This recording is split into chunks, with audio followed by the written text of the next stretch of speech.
a Pedi guy and a Zulu guy. A Zulu guy is so cool because when he tells a story, he makes sure you understand where the story started and where it ended. Proper.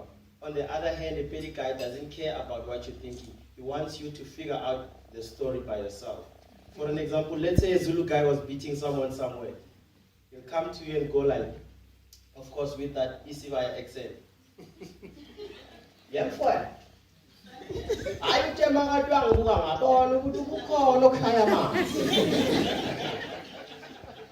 got a second year to tell I'm Bamba I'm Shangansa, not Donga. I'm Shaya and the Pertung, I'm Shaya and the Pertung, I'm Shaya. I'm Shaya, oh Sabuza. But it's nice. But when a Pedi guy tells a story like that, he doesn't care about what you're thinking. He will want you to figure out yourself. They never waste time. Looks at you in your eye and go like, I want to get rid of some Kamudia. Who got spent air?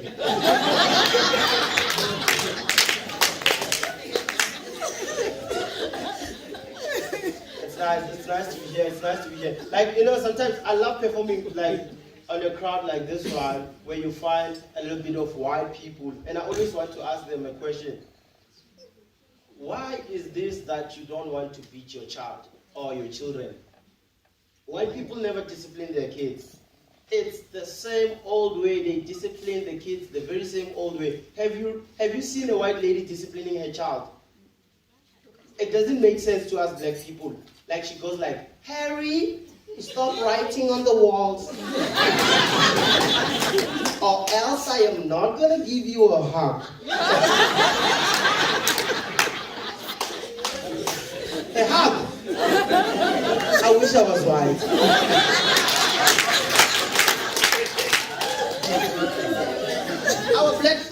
Our black parents are so smart. They are very smart. They will beat you for the whole of your life. Like seriously, they will beat, and they'll never beat you for like silly things like writing on the walls. They are very smart. They always have a reason why they have to beat you. They never beat you for writing on the walls.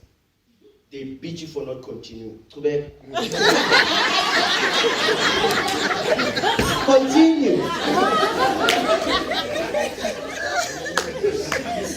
But the worst black people on disciplining kids, I've realized they're Nigerians. Like Nigerians are so, like, I don't know, like Nigerians have to discipline their kids. It's not fair for a child because a child has to choose the discipline by himself, and whatever he chooses, he's dead. Because the discipline is about him being dead. Ijoma, you know that you have misbehaved.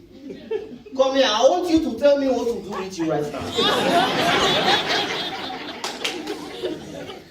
1, you allow me to beat you anything that I come across in this house and kill you. 2, you allow me to suffocate you with a refuse bag and kill you this right now. And the last one, I'll buy you a flight ticket and fly with you just when you are thinking that I'm taking you for a vacation to South Africa. Hey! Just when we reach Kilimanjaro mountain, I drop you by a window.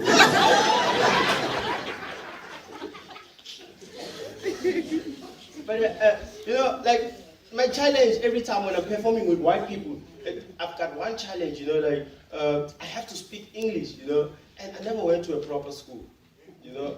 You know, when you grew up in Guandebele, you were compelled to go to a local school where you'll find Mrs. Matala to teach you English, and you know Mrs. Matala will teach you English in Pedi. No, like seriously, early in the morning, we are so excited, it's English period, we're gonna learn and speak English. When she enters the classroom, we give her some energy like all the time. Good morning, ma'am. I don't know why. Pedi teachers are always mad for no reason. Julang fat. Have you ever been in an English class where the English words that are spoken, it's just English, today, and thank you, the whole period? And when it's English period, everyone is expected to speak English. According to Mrs. Magdala, this was an instruction to every one of us. ke PROTEA English. Le bona dilonyana tše tša lena tša gore le tla bolela segabo lena ka PROTEA ka ya English. Na ke to fetša, like who's talking? She grabs a chalk, writes something on the board, she comes back to us. Tieletšang gape. Today, ke to le ruta dibepe le di-adverb. Ke to le ruta dibepe le eng? Gape. Thank you. Bepe a e tshwane le adverb. Bepe a e tshwane le eng? Gape. Ka mokana ga lena dimpiatše. But you know, like the only way I could speak English, I had to join a Christian church. You know those type of churches where you find a preacher who does in English and there'll be a translator who makes everyone to understand. That was my church. In Gwandebele, our preacher would be like, this is what the Lord has said to the children of Israel. Ndebele translate. Israel. It's proper, we understand, that's how we learn. We went to Pulukwane, our preacher was like, I am talking to you, my children. The very guy. So it's cool. But I was so confused when we went to Eastern Cape, where you find so many Xhosa speaking people. And our preacher would be like, and the Lord decides to elaborate the consequences of the situation. Xhosa. He said the very same thing.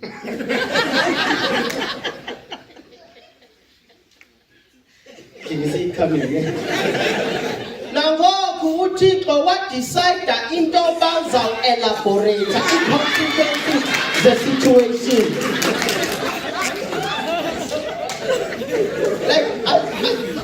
Can I be honest with you? Xhosa, it's the most confusing language in this country.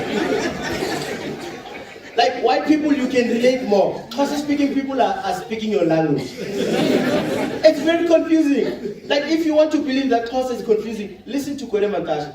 The only guy who brings about 5 words that mean the very same thing in one sentence. Just to confuse you. Mr. Kwere Mantashe, how are you going to work out the e-tolls? Sizawuza ii-methods. Okanye is procedures. Kaske ndithi ii-plans. Ndithetha ngezi-strategies. Okanye is protocols. I did this joke some time ago, like it was 2 weeks ago, and there was an ANC conference, what do you call that? Whatever that they always say to white people, I don't know what it's like. But there was Kwere Mantashe was present, and I did this joke. So this lady came to me and said, "What did you realize that you did a joke and Kwere Mantashe is here?" I said, "Yeah, I'm telling the truth." So she went to Kwere Mantashe and was like, "Mr. Kwere Mantashe, is it true that you bring about 5 words that mean the very same thing in one sentence?" He's Xhosa. He had to deny. But the denial didn't favor him because he denied the very same way that I told you. He brought about another 5 words like that. You know, comedians, ziyathanda ukuba zibe opinions okanye views. Gaskenditi is speculations, perspectives, okanye assumptions like that.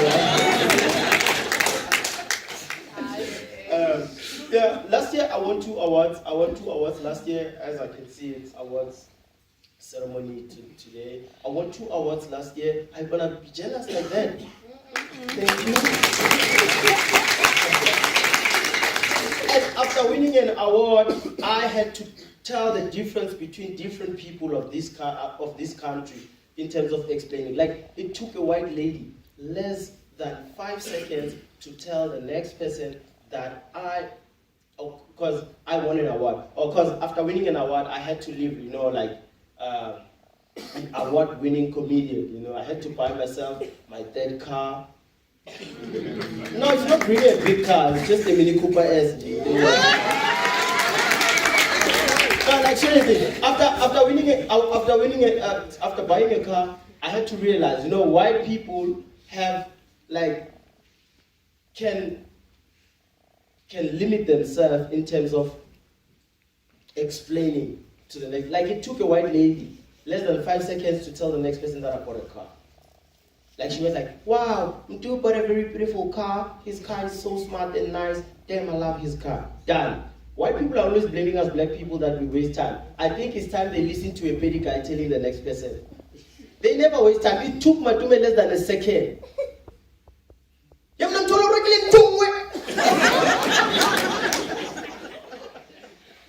Done. Figure out yourself. When we're talking about black people who waste time in this country, we're talking about Zulu-speaking people. Like, I'm not making this up, but it took Muzi 2 hours, 13 minutes, and 27 seconds. Of course, with that Isibai accent. Yeah, fine. I fell a lens on my life. 10 years, I'm going to shy of what to tell it to you. I just swear with Central. When I'm Jimmy, you are Halloween. I'm saying, I'm a seven to tell them what they. But come and tell you that are there Zulu-speaking people in the house? Yes. You guys are very friendly. I did this joke in Devon and nobody laughed. No, like, they all look at me like, oh, Kalegache. Where's Sana Yoga? What you feel like one more? Hey, who's a banking? I'm going to assessments over to mouth.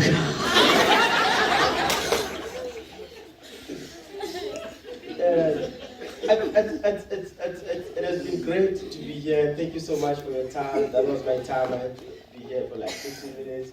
I'd like to acknowledge Mr. Dr. Tibane. Thank you so much for coming out. He's a motivational speaker. I always wanted to be a motivational speaker in my life, but I know it's very difficult, to convince people that they will make it. It's very difficult. It's very difficult. You can imagine someone who has been not passing at school, like who has never been making it at school, and you're telling him like, no, it's gonna work out, don't worry, just believe in yourself. It all comes in your mind. Like, you have to convince them, and you know that this guy is going nowhere. You have to. It's very hard. Like, it's hard to convince someone that from nowhere, from the scratch, you're just gonna make it big in this life. You're just gonna make it big, don't worry, you're gonna be rich. And you can see that this guy is actually falling for you. But just imagine it's you have to convince the DA that Jacob Zuma will pay the Nkandla. But let's not go there. But you know what I'm talking about. Ladies and gentlemen, thank you so much. My name is Mduduzi. It has been great being here. Let the program continue. Thank you so much. That was